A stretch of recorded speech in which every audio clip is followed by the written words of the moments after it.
Spoštovane gledalke in gledalci, dobrodošli v 13. epizodi podcasta Frankloskop.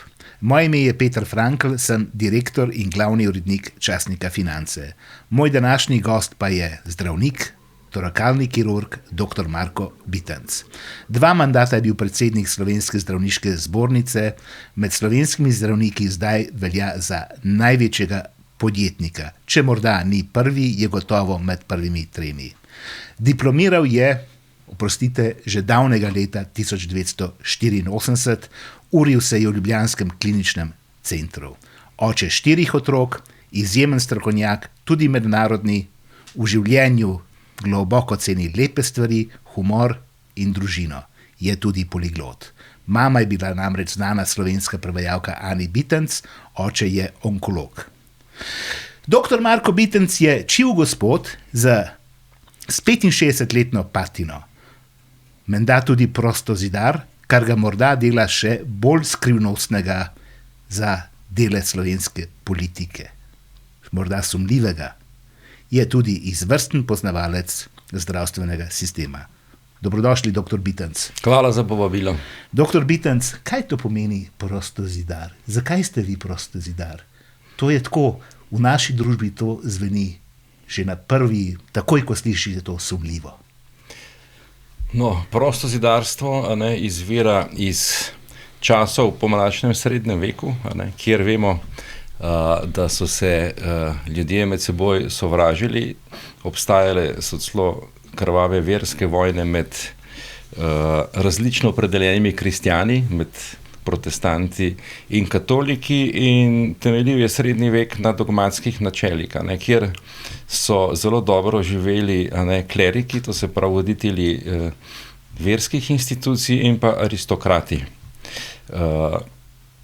Ko je to preraslo neko družbeno ravnotežje, so bile pač nosilci razsvetljenskih idej v tistem času, to se pravi v 18. stoletju, prostozidarji, ki so vpeljevali v družbo nove poglede, strpnost, toleranco, priznavali so nedogmatski pristop do znanosti, do vere, do umetnosti in ponesli šele v resnici takratno Evropo v nov razvojni ciklus. Torej, vi bi rekli zase, da ste prosvetljen človek kot prostozidar. Jaz bi rekel, da sem nosilec razsvetljenskih idej kot prostozidar, in če pogledamo, da se zgodovina ponavlja, zaradi tega, ker se iz zgodovine nismo učimo, če smo imeli takrat razcepljeno družbo zaradi nesorazmernih odnosov med aristokracijo in verskimi inštitucijami in med naprednim človeštvom, imamo zdaj na drugo vrste razcepljenost, polarizacijo, ne samo znotraj naroda, ampak tudi znotraj Evrope in globalno, tako da jaz mislim, da je prišel čas, da bi tudi v današnjem času analogno na podoben način želeli vplivati na družbene spremembe. Zakaj smo prostozidarji? Mi izhajamo iz srednjeveških zidarskih cehov, ki so zidali katedrale po celi Evropi, ker so edini poznali takrat principe načrtovanja in izvedbe, in ta znanja so si prenašali med sabo na tak tihen, tajnostni način. Mi smo pa špekulativni prostozidarji, ker gradimo simbolično Salomov tempelj, ki je tempelj vsesplošne ljubezni do sočloveka. In to so ideje, ki so mene pritegnile. Jaz sem prostozidar že od leta 1993, to se pravi kar veliko let, in lahko povem sam, da če v resnici ponotranjiš načela prostozidarstva, predvsem pa moralno-etični okvir delovanja, je to ena boljših šol, ki si je lahko deležen. Ampak to v naši družbi velja za nekaj zelo skrivnostnega. To je tempelj zarotništva. Tudi če bereš sodobne in manj sodobne romane, je to nekaj tazga, kjer se pretaka denar, moč in tudi ljubezen, skratka nekaj zelo čudnega. To so zmotne predstave. Tudi prostozidarstvo seveda ima obdobja, ko so se dejansko prostozidarji morali skrivati. Vemo, da ob vseh družbenih pretresih so bili prostozidarji vedno prvi aretirani ali pa celo zelo ubiti. Slovensko prostozidarstvo dela relativno odprto, sami veste, da sem ga tudi jaz odprl, ko sem še vodil veliko ložo Slovenije za javnost. Imamo samo lepe principe. Kdo pa je še prostozidar poleg vas? Dajte mi povedati nekaj imen. Vsak od nas lahko sam zase odloči, da se odkrije, ne? Nikoli ne razkrivamo drugega, ampak to je popolnoma prosta odločitev vsakega člana, zlasti iz zgodovinskih slabih izkušenj prostozidarjev, ne? Že v času pred Prvo svetovno vojno, med Prvo svetovno vojno, če hočete, po drugi svetovni vojni, ne, so bili prostozidarji kot nosilci razsvetljenskih idej prvi od kakršnegakoli totalitarnega režima preganjani in trenutno mi nismo preganjani in kakšnega pravega razloga, da se kdo ne bi odkril, ta hip ni, nikoli pa ne veš, kaj bo prišlo v teh časih, ki prihajajo tudi v... Torej, če grem po ulici ali pa če srečam koga od znanih ljudi, je morda prostozidar, pa tega ne vem. Morda je. Morda je. So prostozidari ponavadi pomembni ljudje? Ne, prostozidari so načeloma možje na dobrem glasu. A samo moški? Samo moški. Je to politično korektno v današnjem času, da ne sprejmete gospamice? Tukaj je prostozidarstvo zelo konzervativno, izvorno iz tega. Obstajajo tudi ženske lože v Sloveniji, še ne, v regularnem prostozidarstvu, kamor jaz spadam, mešanih lož še ni. Imajo pa v državah, kjer imajo tudi ženske lože, popolnoma normalne odnose in moški in ženski prostozidarji, pa ženske prostozidarke in ni problem. Seveda, to je stvar razprave, mi smo ena majhna in mlada družba in mlada državica, prostozidarstvo izvira iz Združenega kraljestva, oni so tudi materinska velika loža vseh lož in oni se prilagajajo, postavljajo nek okvir, kako delujemo. A imate sestanke prostozidarji? Mi s prostozidarji delujemo po principu priznavanja drugih, ne? To se pravi, nimamo vrhovnega poveljnika, delujemo na istih principih. Pa se srečate kdaj? Se srečujemo kdaj, ampak... A če se srečate, pa poveste to partnerici svoji, da greste na srečanje prostozidarjev, a to smete povedati? Zelo moramo povedati, že predno vstopiš v prostozidarstvo, a nekaj si v postopku sprejemanja, ne, je zelo pomemben dejavnik, ali bo sprejet pa ne, da če si seznanil svojo življenjsko sopotnico ali ženo, da boš to delal in če to podpira, ne, kaj ti zelo čudno... Ampak ne sme pa zraven?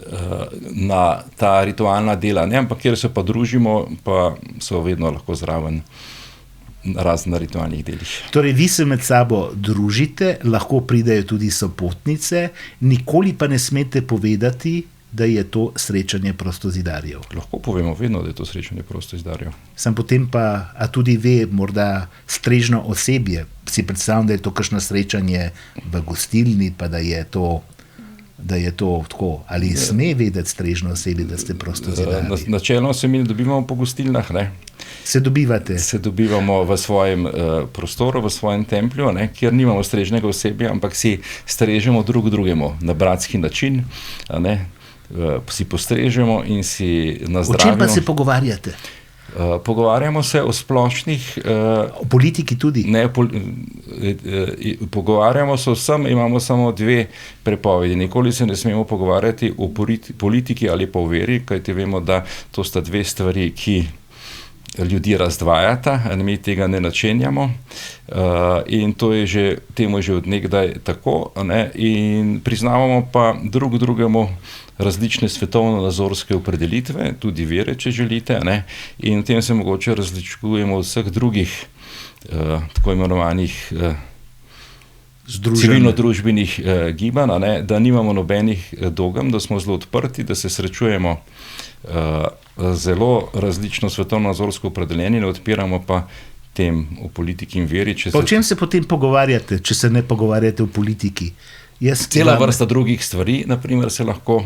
Recimo, o čem se pogovarjate? Pogovarjamo, kako, naprimer, širiti med seboj in potem te vzorce prenašati tudi v družbo nek drug način obnašanja na podlagi tega, da si strpen, da se imaš rad, ljubezni do sočloveka, pomoči in delovanju na načinu, da tega to je po nek način podobno, recimo Hare Krishna veri, pa to mogoče, lahko najdete v prostoizdarskih idejah številne druge ideje, tudi pojemo. Kaj pa pojete? Pojemo prostoizdarsko glasbo, imamo tudi svojo himno, ki jo pojemo. Kira pa je to himna? Ja, to je pa naša himna, ki jo ne morete vi vedeti. Ne? Če boste pa potrkali naša vrata in bomo ocenili, da ste naš člani, boste pa tudi z veseljem pil. Zdaj mi že malo provocirate, preveč o tem. Skratka, v prostoizdarstvu, kar je tajno, so edino razpoznavni znaki in rituali, pa še teh lahko najdete celo vrsto na raznih spletnih straneh. Edino morate vedeti, da je to res ta prav ali ni ta prav. Drugače pa delamo same lepe stvari in ni nobenega razloga, da bi bili skrivni, razen te širše družbe in bolečih izkušenj, zgodovinskih izkušenj. Vse veste, da v bistvu lahko bi rekel, da so tudi naše ideje zelo blizu socialističnim ali komunističnim idejam, ampak naprimer edina... To pa ni znano, da ste prostozidarji blizu komunistom. V solidarnosti, toleranci, pomoč šibkim, čim bolj večje enakosti. Ideje filozofsko so skupne, ampak v bistvu kjerkoli je oblast prevzela tudi leva diktatura, so bili prostoizdarji prvi prepovedani. Naprimer, tudi v času Socialistične federativne republike Jugoslavije je bilo prostoizdarstvo prepovedano. Dobro. Ali je bilo kaj prostozidarjev v klubu SBC, klubu slovenskih podjetij? Jaz sem bil. Edini? A ste prepričani? Ja.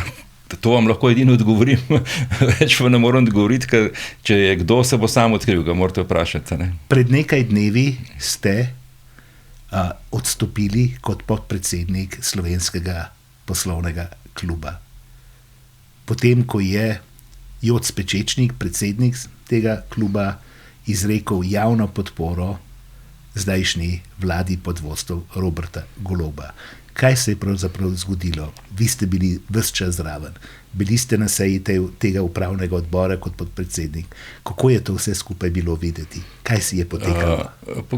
Če lahko to opišete tako dramatično. Poglejte, da ena temeljnih vrednot, na katerem smo organizirali in vzpostavili klub slovenskih podjetnikov, je, da smo politično neutralni glede politične pripadnosti eni ali drugi opciji, da smo se odločili, da bomo zlasti pripravljali svoje poglede, kako bi kaj malo, kako nekaj mora izgledati ali pa kako nekaj deluje, ne pa da bomo hvalili ali pa kritizirali katerokoli politično opcijo, še posebej ne v tako občutljivem času, kot so volitve. Pripravili smo en zelo obsežen in dober program, ki ga zdaj niti verodostojno ne moramo z nikom komunicirati, ker smo tako. Zdaj poznamo Joca Pečečnika, on je kreativc, on je bil tudi glavni motor tega kluba in tudi zastopil neke vrednote. Ko je to mimo vseh posvetovanj objavil enostransko v imenu kluba slovenskih podjetnikov, da bi prej preveril, je to v redu ali ni v redu, ali pa da bi sploh počakal, da je zakon, ki ga hvalil, sprejet, je seveda prekoračil nek rob naših načel, ki smo jih gojili zdaj dolga leta v klubu slovenskih podjetnikov. Doživeli smo tudi kar precej kritike od članstva in seveda je izpostavil cel klub temu. In jasno, predsednik kluba mora biti sposoben, kadar nastopa navzven kot predsednik kluba, oceniti, kakšno splošno vzdušje v članstvu. Še bolj pomembno je pa, da ne prekorači nekega okvira vrednot, ki smo jih zastopali. To mu je spodletelo.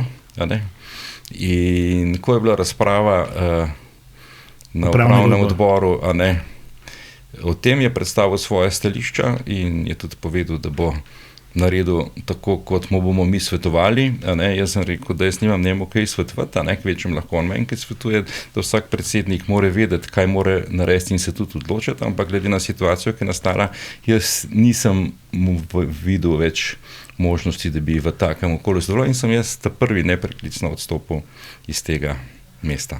Govorice se širijo, tudi novinarski kolega Požar je objavil da je bila v vaših očeh tudi kakšna solza? Mislim, to je bilo solza žalosti in razočaranja. A ste bili hudo razočarani nad Jocem Pečečnikom? Jaz sem še vedno nisem razočaran nad njim, ampak to njegovo potezo, ker to bi se dalo tudi korektno do kluba skomunicirati ali pa najmanj počakati, kdaj bo tak zakon res zagledal svet v parlamentu. Se vemo, da še ni dokončno sprejet.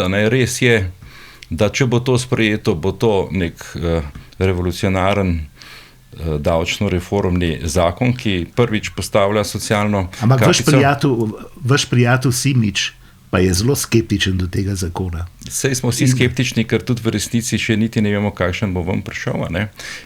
Skratka, jaz ne bi rad razšišoval za vsega tega, jaz vam lahko povem samo v svojem imenu, da sem jaz žalosten in razočaran, tudi še danes. Ampak obstajajo ljudje, ki so vam govorili, da boste razočarani. Že nekaj, poznam nekaj teh ljudi. Ja, jaz v glavnem vedno iščem, in to je verjetno tudi zato, ker sem prostozidar, v ljudeh le dobro, in tudi vedno rečem, da je vsak svoje sreče kovač. Jaz lahko v vsaki situaciji povem, kaj se meni ne zdi prav, in nikoli pa ne bom rekel, kaj nekdo naredi, kot jaz hočem. In to je stvar neke etike, neke morale, neke integritete, ki jo moraš imeti v sebi.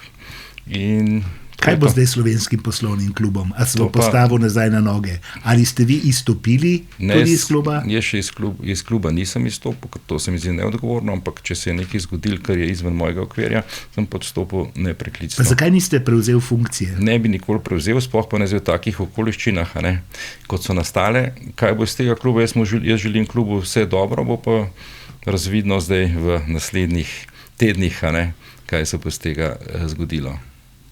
Obstaja zdaj upravni odbor?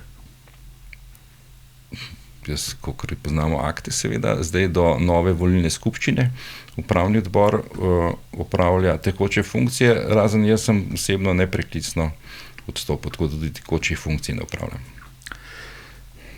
Ta klub je bil v mnogočem razumljen tudi kot platforma za promocijo osebnosti Joce Pečečnika. No, tega jaz nikoli nisem tako dojel, ker dejansko je bil tudi preko osebnosti Joca Pečečnika je število članov, ki so bili aktivno angažirani, zelo velik in je tudi rastel, na številnih dogodkih, ki so bili organizirani, delavnicah, podcastih, če hočete, na posvetih. Ni bilo vse slabo, nasprotno. Ne, jaz pravim, da jaz, naprimer, tako sem tudi rekel na upravnem odboru, da tega kluba, ko smo imeli že prej dva predsednika, pred Jocem, v taki obliki in s tako prezenco v slovenskem prostoru zanesljivo ni bilo. In se vsem vsi strinjali, da je Joc nekaj posebnega in tudi vsi smo v bistvu v glavnem delovali v klubu, ker smo verjeli, da on dela prav in da on poganja in vzpostavlja neko platformo pravih podjetnikov, kar ti člani kluba so lastniki podjetij, ki bodo v vsakem trenutku sposobni slovenski javnosti povedati, kaj mislijo, da je prav, in dati tudi ta svoj prav, kot predlog katerikoli politični stranki, da to upošteva ali pa ne upošteva. In to je bil osnovni namen kluba, ki naj bi temeljil na poštenosti, na svobodi, na iskrenosti. Iskrenost brez dobronamernosti ne pomeni nič, na kreativnosti, to vsak živi svojega dela. Zdaj seveda je to zelo težko razlagati splošni javnosti, ko se nekaj takega zgodi, in to je edini razlog. Jaz sem tudi to naredil, ker želim, da klub živi naprej, ampak trenutno jaz nisem sposoben v takem klubu dajati vse od sebe, tako kot sem bil do zdaj. Ko govorite kot zdravnik ali podjetnik, ko se izpostavljate v javnosti, ko govorite o politiki tudi javno, ali govorite kot podjetnik ali zdravnik ali oboje. Kaj vas želim vprašati? Ali je zdravnik lahko podjetnik? V slovenski družbi je to očitno težko najti, to presečno množico. Jaz sem prepričan, da osnovni poklic ni dejavnik tega, si podjetnik ali nisi podjetnik. Lahko si po osnovni izobrazbi pravnik, ekonomist, sociolog, če hočete, imamo tudi take. Osnovna izobrazba ni povezana s tem, a bo nekdo podjetnik. Rabe še neko drugo žilico, nek drug interes, neka druga znanja, neka druga vedenja, predvsem praviš poguma. Ne? Ta pravi podjetnik ne mora biti sposoben biti zelo pogumen, a ne, in se včasih tudi podati na pot, ki je zelo nepredvidljiva ali pa kjer je zelo veliko predvidljivih, še več pa nepredvidljivih dejavnikov tveganja. Tako da jaz mislim, da tukaj ni kakšne velike razlike v temeljni izobrazbi, ne, medicina ali pa drugi poklici. Torej je presečna množica med Hipokratovo prisego in profitnim motivom, ki je temelj podjetništva. Naprimer, ta profit se v naši družbi, v našem prostoru mogoče malo zlorablja. Mi vsi vemo, da katerokoli dejavnost že izvajaš, lahko izvajaš na profit ali pa non-for-profit, ampak ne glede na to, če ti katerokoli teh dejavnosti izvajaš, pa da imaš na koncu minus, jo moraš ustaviti. Tako da jaz mislim, da to more veljati za vse in tudi, rečemo, zdravstvena dejavnost po definicijah ali pa pravnem redu Evropske unije je gospodarska dejavnost, ki načeloma ne sme delati izgube. In ustvarjanje presežne vrednosti je temeljni dejavnik katerekoli hočete dejavnosti, razen tiste čiste neprofitne, dobrodelne, ko nekdo skrbi za ptičke, jame podzemne in vse to. Ampak če gledamo vse druge stvari, mora biti na koncu račun v plus. Zdaj, kam boš ta plus, ta profit ali pa presežek prihodkov ali pa dobiček ustvaril, jaz mislim, da ni podjetnika, pravega podjetnika, gre na to pot, ne glede na to, je pravnik, zdravnik ali pa inženir ali pa ekonomist, ki bi šel za to v podjetništvo, da bo dobiček konzumiral v lastni interes. Prav podjetnik v bistvu ustvarja dobiček, profita, in prav podjetnik ga v ustreznem okolju tudi usmerja v nadaljni razvoj te svoje dejavnosti. Ampak kaj pa že ven vzame iz podjetja, tudi zdravstvenega? Mislim, dividenda kakšna pade tu pa tam? Ja, zdaj padle veliko dividend, zlasti v obdobju te vlade, ko so v bistvu zelo omejili ali pa celo omejili ali pa zmanjšali možnosti, da bi to delal. Jasno, da ga tudi potegnejo kakšnega, ampak noben pa ni potopil firme, zato ker si izplačal dobiček. Je pa marsikdo podjetje prodal. Zdravnik, podjetnik je tudi, kar nekaj primerov je bilo, ko so zdravniki, veliki podjetniki, svoje podjetja prodali predvsem hrvaškim kolegicam in kolegom. Ja, tudi to se dogaja. Meni je razprava v tej smeri, seveda je treba tudi na drugo stran pogledati. Ali imaš na eni strani gospodarske družbe, podjetnike, ki izvajajo javno zdravstveno službo praktično po istih ekonomskih kriterijih kot javni zavod, pa stvarajo dobiček, pa je to problem, kaj pa na drugi strani, ki izvajajo to dejavnost kot javni zavodi, kjer imamo podatke, s kakšnimi finančnimi rezultati končujejo in jih pa dokapitaliziramo ali pa saniramo iz proračunskega denarja, mojega in vašega. Meni se zdi še vedno, da nek rezultat tudi v zdravstveni dejavnosti mora vedno biti pozitiven. Ampak ste omenili sintagmo presežna vrednost, kar pomeni, da ste nekoč tudi poslušali kako predavanje iz marksizma, kajti presežna vrednost je tako marksističen izraz. Seveda, zato ker mi seveda izhajamo iz tega, tudi moja osnovna izobrazba izhaja iz bivše Jugoslavije, to je zelo težko izkoreniniti, pa tudi naša terminologija v javnem zdravstvu ne prevladujoče govori o presežku prihodkov nad odhodki, čeprav dejansko je to dobiček. In mi imamo tudi v državni lasti izvajalce javne zdravstvene službe, ki to izvajajo. Jaz nimam nič proti temu, da se tudi določi, kam lahko ta dobiček dajaš, porabljaš, samo za razvoj osnovne dejavnosti. Bolj moteče je to, da je nekako kar skoraj normalno, da kdo dela neko dejavnost, pa ne naredi vsaj nule. Ko govoriva o zdravstveni dejavnosti, je potrebno razlikovati med državnim zdravstvom in zasebnim zdravstvom.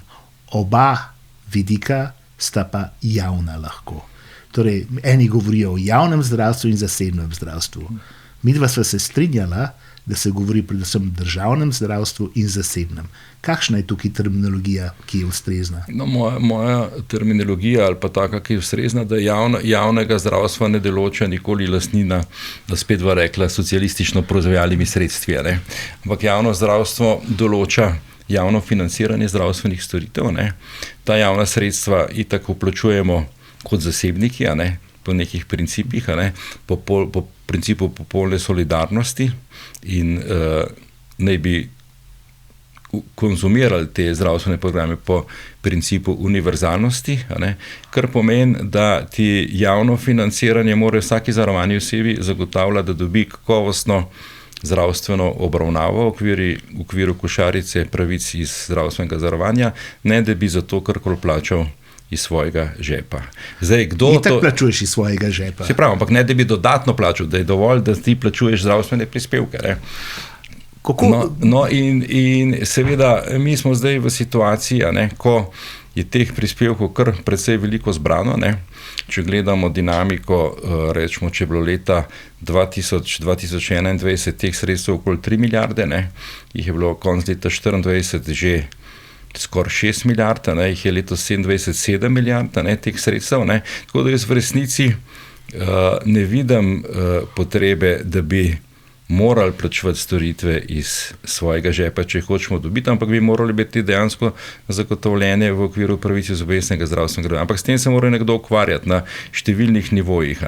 Najprej, da se prilagodi košarici pravic temu, kar je razpoložljivo, potem pa seveda, da izvajalci javne zdravstvene službe, zasebniki in tisti v državni lasti, delivramo, da dostavljamo te storitve. V korist bolnikov. V korist bolnikov, in transparentno in po principi solidarnosti in univerzalnosti. Zdaj, če gledamo na eni strani, kako so se stroški obveznega zdravstvenega zavarovanja povečali, in to so javno dostopni podatki, ali je dejansko dostopnost, to se pravi količina programov, ki jih lahko kot zavarovana oseba dobiš, temu sledilo, boste videli, da ni. To se pravi, tukaj je precej rezerv zlasti na principu upravljanja, ki je država, in vodenja, ki so menedžmenti enih in drugih. Zdaj, v resnici edina razlika je seveda to, da mi, zasebni izvajalci javne zdravstvene službe, zlasti to izvajamo po zakonu o gospodarskih družbah in imamo v rokah bistveno več menedžerskih orodij, kot jih imajo direktorji javnih zavodov. Torej, vi kot poznavalec sistema bi politiki predlagali, pravzaprav, če vas razumem, da bi morali tudi državno zdravstvo reformirati kot po gospodarskih temeljih upravljanja. Skratka, da bi bila tukaj odgovornost menedžerjem v zdravstvu, je treba dati na voljo orodja, s katerimi lahko zagotovijo nadzirati jih, kako jih izvajajo, cilje postaviti, pa nadzirati. No, jaz zelo plastično to ponazorim. Zdaj seveda, da je zdravstvo specifična javna služba, specifičen javni servis. Ampak jaz trdim, da preskrba nas s pitno vodo, s kanalizacijo, s komunalnimi storitvami in energetiko, ali pa če hoče tudi z servisom javnega obveščanja. To so vse dejavnosti, ki jih z izjemo zdravstva pa šolstva, ki jih za prebivalstvo izvajajo gospodarske družbe, čeprav so izključno ali pa prevladujoče v državni rasti. Jaz sem prepričan, da smo zelo zadovoljni s preskrbo s pitno vodo, da greznice nimamo več, da smeti nam odvažajo, da avto lahko natankamo, elektriko dobivamo po takih cenah, in to delajo kakovostno. In če gledamo zdaj ta pomemben sektor, se mi zdi, da bi približala vodenje in izvajanje te dejavnosti temu, tako kot delamo gospodarske družbe, ne pa na način zavodov, zato ker za zavode imajo menedžeri praktično vse definirano. Imajo zakon o javnih uslužbencih, imajo zakon o plačah v javnem sektorju, imajo vse to in v resnici opremo in razvoj jim kupuje lastnik, to je država, in tako naprej. Jaz sem prepričan, da bi bil pomemben korak, da bi mi to prevedli na tak bolj transparenten način izvajanja kot ga tudi zdaj uspešno izvajajo gospodarske družbe na številnih drugih področjih. Ampak to bi skočili zdravniki v zrak. Seveda, to bi bil odpor, velik odpor. In kdo je, po vašem mnenju, sposoben uresničiti takšno politiko v slovenskem zdravstvu? Kdo bo naredil red v skladu z načeli normalnega korporativnega upravljanja? Če bi vedel, bez veseljem povedal, pa ne vem. Jaz mislim, da so to kar mi gledamo, mi Slovenci kot družba, smo mlada družba in mlada država, in gledam, da v bistvu za razliko vseh drugih držav v naši okoliščini, smo mi prvič v resnici dobili svojo državo, po razpadu Jugoslavije. Nimamo neke tradicije in v bistvu dobili smo jo tudi zato, ker smo takrat nekako prešli to neko polarizacijo in smo iskali skupne rešitve za skupno dobro. In če zdaj gledamo, jaz zelo rad povem to, da naša himna, ki ima kitico, kakšno?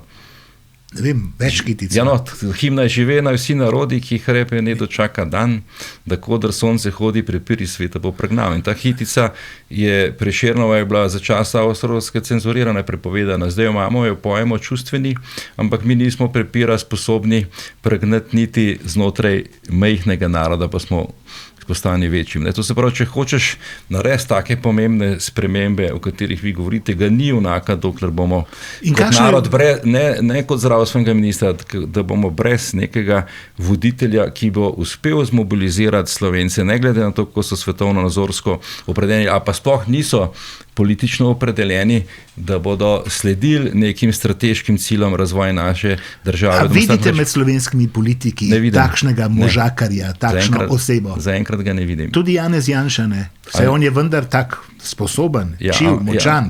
Ja, ampak je čiv močan, ampak poudarek na meni bil drug. Mi iščemo nekega politika, ki bo znal povezvati, in jaz si predstavljam, naprimer, če greva zdaj nazaj na SBC klub, če bi, naprimer, vlada Janeza Janše sprejela tak zakon o participaciji zaposlenih na dobičku, bi imeli polne ulice kolesarjev in sindikatov in vsega tega.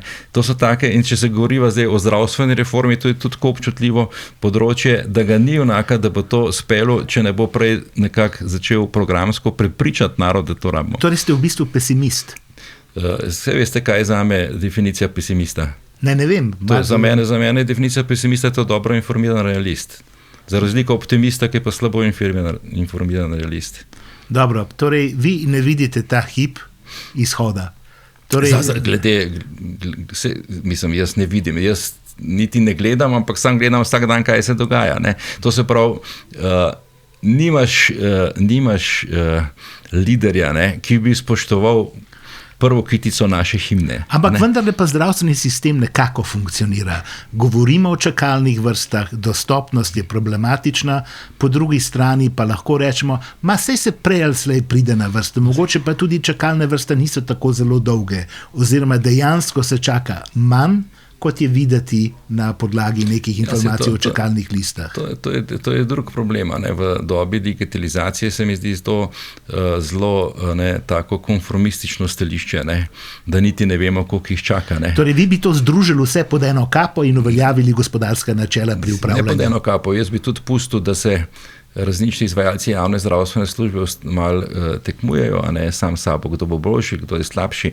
Mi vsi vemo, da je osnovno gibalo napredka je malo tekmovalnosti, ne pa monopolija. Monopole bi razbil zanesljivo, katerekoli že. Ki je na področju zavarovanja, na področju bolnišnic? Na področju zavarovanja ne bi, ker smo premajhni.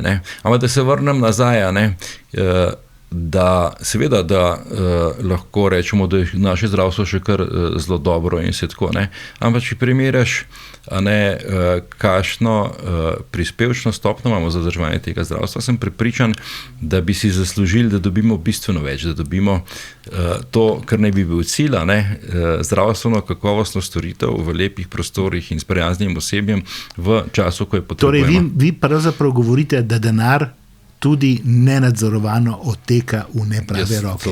To ne bom rekel, ampak da se ne upravlja učinkovito, in da dejansko ne sledi bolniku.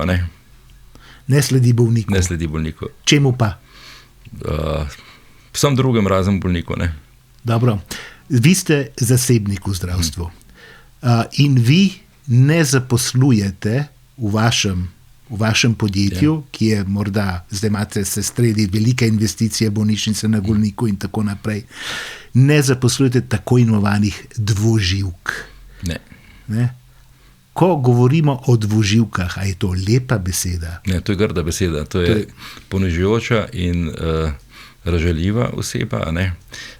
In se uporablja izključno za en poklic v celi državi. Ne? Če pogledate vi vse druge poklice, je cela vrsta redno zaposlenih ljudi, ki imajo poleg tega še rečemo SP, in v to se nihče ne vtika. Pa vse to je v bistvu tudi zelo smiselna razsodba ustavnega sodišča na to temo. Mi imamo dovolj mehanizmov v zakonodaji in podzakonskih aktih, da lahko preprečujejo škodljive dvojne prakse na transparenten način vodstva, direktorji. Tako da ta novela zakona o zdravstveni dejavnosti, ki še velja, ima en odraz zlasti nezaupanja lastnikov, to se pravi države, v menedžerje, ki jih sami imenujejo. Če ti napišeš neko določilo v zakon, ki bi ga pa lahko izvajal že na podlagi obstoječih zakonov, ampak korporativnega upravljanja, komu daš, bi lahko to brez težav tudi brez tega zakona rešil. Torej, ti imaš v bistvu problem. Problem imaš, da imaš neke zdravnike, ki morda ne delajo veliko, pa več delajo potem popoldne, pa se potem denar pretaka po čudnih poteh nazaj k njim iz tako imenovanega državnega v zasebni sektor. Po drugi strani imaš ljudi, ki delajo kot zdravniki, ki so dejansko oropani osebnega življenja, ker so ves čas na terenu, hodijo po različnih vaseh, nimajo kje biti, preprosto, in to je zelo težko. Skratka, zdi se mi, kot da je zdravniška družba zelo velika razredna družba med patrici in plebejci. No, jaz ko gledam, da prevladujoč del slovenskih zdravnikov ima status javnega uslužbenca, in popolnoma zmotno mnenje je, da si lahko kar vsak javni uslužbenec sam določa, kaj bo delal, koliko bo delal in kakšne bo imel rezultate. Če si ti nekje delojemalec, in večina zdravnikov delojemalcev, potem so odvisni od tega, kako jih razporejajo, kako jih izkoriščajo, kako jih organizirajo in kako preverjajo njihovo kakovost, produktivnost na delovnem mestu. To se da, v bistvu vsi zdravstveni podatki so že vrsto let digitalizirani, nekdo se mora s temi ukvarjati. Če se da, zakaj se to potem ne naredi? Zato, ker ni junaka. To pa jaz ne vem, zakaj se to naredi, ampak dal bi se to narediti in na ta način v bistvu se ohranja neko ne vem, a priorno stališče, da so vsi zdravniki lenuhi pa lopovi, in to, ker so zaposleni, in tam delajo, se jim očita, da imajo velike dopuste, da hodijo po kongresih, če grejo privat, so hitro največji kapitalisti in pa veliko smučajo. Tudi vi ste smučarski učitelj? Tudi sem veliko smučal in da se to se da vse. Največja napaka je to, da se smatra, da je zdravnik javni uslužbenec, da si sam določa, kaj bo delal. Zdaj, če temu res tako, potem ni za to on odgovoren, ampak je odgovorna cela veriga v sistemu korporativnega upravljanja. Ampak zdravnikov se vsi bojijo. Kdo bo rekel, kaj je zdravnikov? Ja, meni se zdaj nič ne zdi, da bi si vi mene kaj bal, Jaz se vas ne bojim, ker vem, da ste dober človek. Jaz pa vem, da tudi večina zdravnikov je zelo dobrih ljudi in so tako kot vsaki socialni celici porazdeljeni po Gaussovi krivulji, mogoče je pri zdravniškem poklicu še širše tisto zdravo jedro, in so tista dva repka malo manjša. Tako da to je neka iluzija, ki se generira sama sebe. Kakor jaz poznam zdravnikov in sem zdaj tik pred penzijo, tistih jaz poznam, si vsi želijo več delati, boljš delati in pričakujejo tistih, ki jih upravljajo, da jim to omogočajo, ampak zaenkrat tukaj niso ravno uspešni. Po drugi strani se pa morda tudi politiki, pa ne samo politiki, tudi upravljavci tega sistema bojijo zdravnikov, kajti prej ali slej bodo prišli na njihovo mizo. To je mogoče veljalo zdaj do te zadnje koalicije, ki je zelo jasno izrazila, da se jih ne boji zdravnikov, ampak da si jih upa tudi totalno stisnjen kot in porazeta. Ne. Torej, so zdravniki na nek način razredni sovražniki, zdravnik je kulak. Tako bom povedal, to se zelo jasno vidi v zadnjih letih. Sami veste, da če je ko je bila zadnja pandemija, COVID-a, takrat so zdravnikom ploskala. Heroji so bili. In zanesljivo niso bili razredni sovražniki. Zdaj pa so. Zdaj pa so, ker so jih naredili za razredne sovražnike. Kdo pa jih je naredil? Nevidne sile, jaz jih ne znam povedati, kdo, ampak se sami spremljate, kdo jih je naredil. Sami sebe sigurno niso naredila. Ampak Sveti Duh je neviden, ampak v bistvu se pa veliko krat predstavlja kot goloba. A da je golob jih naredil? Ja, ne vem. Ja, mogoče. Golob nikoli nekaj zelo lepega povedal o zdravniškem poklicu. Zakaj ni povedal? Ja, to morate pa njega vprašati. Kaj vi mislite? Ne vem. Najbrž je med tistimi. Ampak je pa veliko zdravnikov volilo goloba. To pa ne vem. Prepričani smo, ker če je toliko ljudi volilo goloba, potem so med njimi tudi zdravniki. Jaz mislim, tudi med novinarji jih je toliko in toliko verjetno. Verjetno jih je... novinarji so itak za goloba, pa za levico. To je itak jasno. Verjetno jih je volilo toliko, kot splošna populacija, niso na čisto pajoče zdravniki so podobno kot družba, mislim, da 60-40, 60 levo, 40 bolj desno, saj tako je moj občutek iz dolgoletnega delovanja v zdravniški zbornici, tako da verjetno so ga volili. Ja. Ampak, pa verjetno ga bodo ponovno volili. Mislite? Jaz v bistvu... Pa si želite, da bi ga volili? Jaz politično ne bom uporedeljeval. Kot prostozidar? Kot prostozidar se pa sploh ne mešamo v politiko, mi priznavamo vsega, ki ga je za ljudi dobro. Povejte mi potem, kako vi vidite slovensko zdravstvo čez 5 let? Ali bo to še vedno na nek način anarhično, da se ne bo vedelo, kdo pije, kdo plača, da bo vse netransparentno oziroma čudno? Ja, to vam bom lažje povedal en dan po volitvah. Zakaj? Ja, ker je vse odvisno, kakšna. Prvič nisem videl programa še niti ene politične stranke. Recimo NSI, ki je podjetniška stranka, pravi, čeprav razumem, da je treba trg odpreti za vse koncesionarje, oziroma da se koncesionarstvo ukine, pa da vsi lahko nastopajo na njemu, pogovor med zdravnikom in bolnikom. Ja, seveda, s tem se zagotovo strinjam. Če imaš ti situacijo, ko se piše posod, da je pomanjkanje izvajalske strukture, in to se je izkazalo tudi zdaj v letih, ko je bilo več kot dovolj denarja v zdravstveni blagajni, pa jih niso z tega denarja uspeli spraviti do zdravstvenih programov, da je to dobro. Koncesija za zdravstvo je tako prisotna samo v skoraj državah bivše Jugoslavije, ko smo še tako inercijo. V teh jedrnih državah Evropske unije, a ne pa za javno financirane programe lahko kandidira na podlagi javnih razpisov vsak izvajalec javne zdravstvene službe, ki ima dovoljene za opravne dejavnosti, ne pa na podlagi koncesije. Koncesija v bistvu glede na to, da večino sredstev plačnika ZZS plačujemo mi kot delojemalci, je koncesija, ki tebi kot glavnemu plačniku v solidarnosti fonda določ, pri komu boš ti lahko koristil zavarovalniška sredstva za svojo zdravstveno uslugo, ki pa sploh ne je zame jemanje opravilne sposobnosti zavarovane osebe.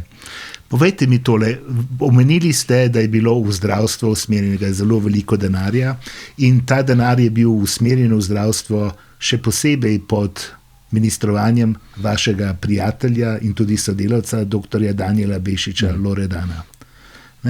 In ni mu uspelo. In zdaj dela pri vas, vidva sta dolgoletna prijatelja in tudi znanca. Kaj je šlo pravzaprav narobe?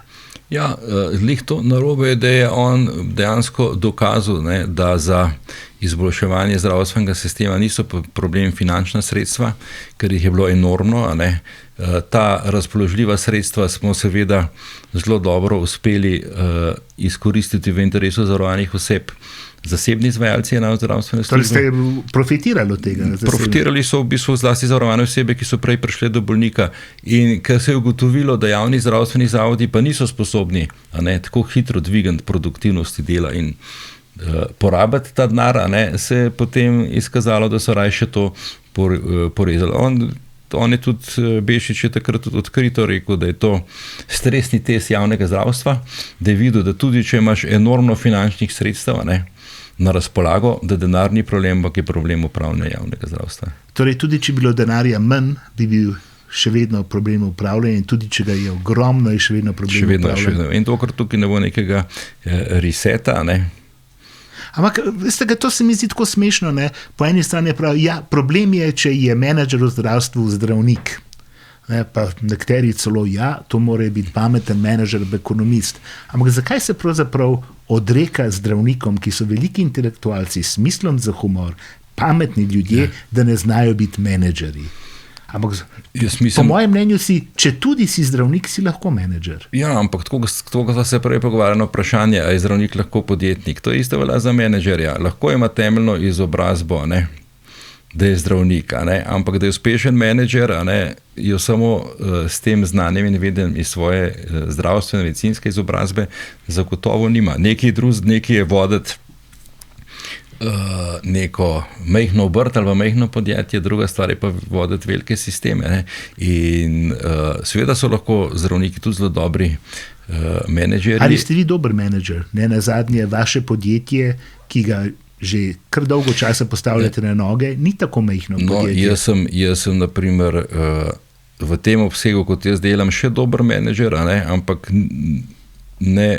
ne ocenjujem pa, da bi bil sposoben voditi rečemo Univerzitetni klinični center Ljubljana, ki obrne milijardo. Teh menedžerskih znanj in veščin nimam in tudi tega nikoli ne bi delal. To je prvi, da nimam teh znanj in veščin. Drugi je pa ta razlog, s katerim smo se pogovarjali že prej, da menedžeri javnih zdravstvenih zavodov nimajo na razpolago niti pravih menedžerskih orodij, da bi to. In to je ključna odgovornost tistih, ki bodo to ali pa ne bodo naredili, da bomo lahko rekli upravičeno, da čez 5 let bo šlo pa na gora. Pa vas tako vprašam, ali je zdajšnji prvi človek UKC Ljubljana, ali je dober menedžer, po vašem mnenju? To pa ne bom ocenjeval, niti ne morem reči, ker ga niti ne spremljam. Imam dovolj svojega dela. Torej, če bi vam kdo rekel, doktor Bitenc, vi ste postavili kliniko, ste v investiciji, nekako uspevate v zdravstvu, ali bi vi svoje znanje in vedenje prenesli v državni sektor, da bi rekli, bi to ponudbo takoj zavrnili, če tudi denarja ne rabite več?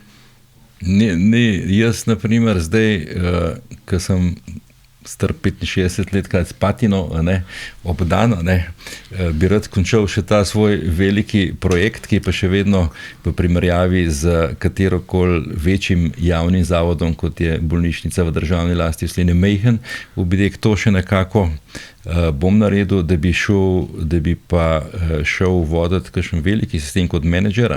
Še enkrat ponovim, nimam dovolj znanj, veden, še manj pa izkušen, kako se. In druga točka, v takem pravnem in finančnem okolju, v katerem morajo direktorji javnih zdravstvenih zavodov delovati in reševati, to je pa druga točka, da nikoli ne bi šel v to.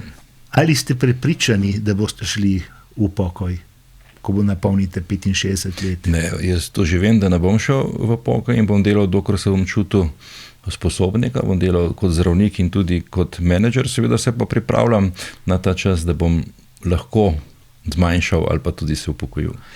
Da ste duhovno bogat, se bova verjetno strinjala. Ali ste tudi materialno obogateli na račun zdravstva? Na materialno nisem obogatel nič, ker sem take vrste podjetnik, ker sem vse, kar smo ustvarjali, vlagal naprej in razvoj. Torej, vi ste idealni koncesionar, nikoli se ne izplačujete dobička. Ne. Torej ni nič narobe s tem. Koncesionar si ne sme izplačati dobička po nekih predpisih, ki so bili. Ja, ampak zakaj bi ti to v zakonu določila? Zakaj? Naprimer, zdaj, če gledava spet tako naprej, sej od teh Ja, sva že definirala, ne, da javna sredstva so v bistvu zasebna sredstva, ki nam jih država vzame v upravljanje, ne, in nam jih po svoji presoji določen delež vrne v zasebne žepe. Ne. To se pravi, javne finance niso državne finance, ampak zasebne finance, ki nam jih vzamajo v upravljanje več ali manj politiki in se odločajo, koliko nam jih vrnejo v zasebne žepe. Ne. In če gledamo zdaj, da so to javna sredstva zbrana iz zasebnih, ne, iz teh sredstev za delovanje zdravstvenega sistema, ne, izvaja svojo dejavnost cela vrsta gospodarskih družb, ne, ki tudi izključno izvajajo svojo dejavnost zato, da javno zdravstvo deluje. Ne. Nihče ni pomislil, naprimer, da bo katerikoli gospodarski družbi, ki dobavlja javnemu zdravstvu, ne, ki servisira javno zdravstvo, ki prodaja zdravila, ki jih izključno lahko koristimo v javnem zdravstvu, ne, zakonom prepovedal, da s tem, kar ustvarijo dobička, ne bi sami upravljali. In to sami veste, da v pravem podjetništvu in tako se večina tega dobička, ne, se vlaga v investicijo. Ampak vseeno, ne, enkrat pride ta dobiček, ali skozi dividende, ali tedaj, ko gre ustanovitelj v pokoj, pa morda podjetje prepusti nasledniku, ali pa ko podjetje proda. Ali imate naslednika, 4 otroke imate, oziroma ali razmišljate o tem, da bi svoje zasebno podjetje prodali? Ne razmišljam in zasebnega podjetja ne bom prodal. Ne? Imam 4 otroke, ki so sami po sebi se izkazali, kot da so potencialni nasledniki in vse to veseli in dela. In ne nameravam prodati podjetja. Ali mislite, da je v zdravstvu veliko korupcije? Mislim, da je korupcija, a ne? Koliko je, ne vem. To nihče ne ve. Nihče ne ve. Razen koga? Ne vem, policija, ne vem, policija ne zna, ne ve. Ne. Ja. Jaz mislim, da vsi vemo, da je korupcija nasplošno, ne? Nek imaginarni problem v naši družbi, za katerega skoraj vsak državljan bo rekel, da je prisotna, nihče pa da bo rekel, kje in kdo to konzumira. Torej, v velikih primerih je korupcija pravzaprav nekakšen jeti. Je nekakšen jeti, ja. Ne? Dobro, kje se pa vi vidite čez 5 let, takrat boste se približevali 70 letom? Kje se vidim? Ne? V Sloveniji, v Bohinju, pri knjigah, v prostoizdarskih ložah. In boste še zdravili? Pri 70 verjetno bom počasi to zmanjševal zdravljenje. Ne. Boste še operirali? To ne moram napovedati. Upam, da bom toliko zdrav, da bi lahko, ampak verjetno ne bom več operiral pri 70. Dobro. Gospod dr. Bitenc, jaz vam želim vse dobro, veliko uspešnih operacij, predvsem v dobrobit vseh bolnikov. Ne glede na to, ali državno, javno, zasebno, bodite zdravi. Hvala. Hvala vam.